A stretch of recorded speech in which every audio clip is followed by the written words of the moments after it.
गोंदियाचे माजी आमदार गोपाल अग्रवाल यांनी भाजपला रामराम केलंय। भाजपला सोडचिठ्ठी देत काँग्रेसमध्ये घरवापसी करणार आहेत। 13 सप्टेंबरला काँग्रेसच्या वरिष्ठ नेत्यांच्या उपस्थितीमध्ये पक्षप्रवेश केला जाणार आहे। 2019 मध्ये गोपाल अग्रवाल यांनी भाजपात प्रवेश केला होता।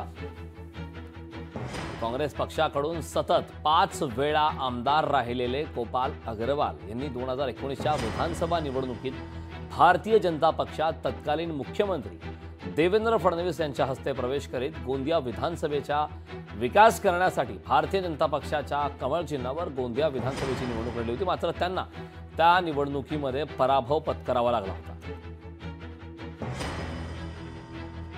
आम्ही इमाने याद्वारी पक्षाचं काम केला आणि आजपर्यंत भारतीय जनता पार्टीचा एक कर्मठ कार्यकर्ता म्हणून मी काम करत होतो, इमानदार कार्यकर्ता म्हणून काम करत होतो। पण पार्टीच्या नीतीमध्ये काहीच बदलाव नाही।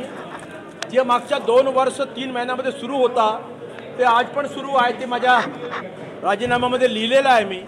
आणि त्या दृष्टीने आता आपल्याला पक्ष सोडल्याशिवाय दुसरा कोणताही पर्याय नाही आणि त्या दृष्टीने आपण हा पक्ष सोडण्याचा निर्णय घेतलेला आहे। लोकशाही मराठी ऐका, पहा, जागरूक रहा।